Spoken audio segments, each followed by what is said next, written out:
తెలుగు ఇండస్ట్రీలో దాదాపు 9 ఏళ్ల తరువాత 'ఖైదీ నంబర్ 150' చిత్రంతో, బ్లాక్ బస్టర్ చిత్రంతో మెగాస్టార్ చిరంజీవి ఆనందానికి అవధుల్లేవు.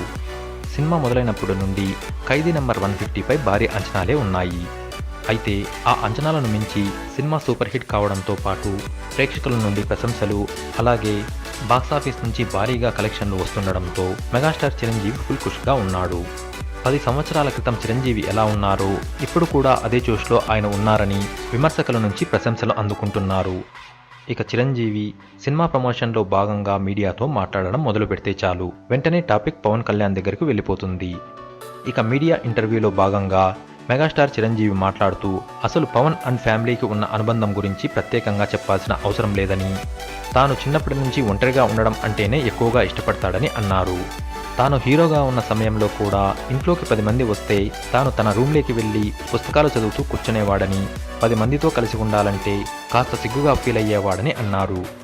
తన కుటుంబ సభ్యులతో పవన్కి ఎప్పుడూ ఎటువంటి విభేదాలు లేవని, ఈ మధ్యనే పవన్కి ఇష్టమైన కర్రీ చేసి రామ్ చరణ్ పర్సనల్గా వెళ్ళి ఆ కర్రీని పవన్కి ఇచ్చొచ్చాడని, తన వదిన చేసిన వంటలంటే పవన్కి ఎంతో ఇష్టమని అన్నారు. అయితే దీని గురించి ప్రత్యేకంగా చెప్పాల్సిన అవసరం లేదని, కానీ సందర్భం వచ్చింది కనుక చెప్తున్నానని అన్నారు. అంతేకాదు పవన్ కళ్యాణ్ 'ఖైదీ నంబర్ 150' స్పెషల్ షో వేయించుకొని చూశారనే సంగతి తెలిసిందే. ఆ షో బాగా ఎంజాయ్ చేశారని, ఆయనకు మెగాస్టార్ సినిమా చాలా బాగా నచ్చిందని నిర్మాత శరత్ మరార్ కూడా చెప్పుకొచ్చారు.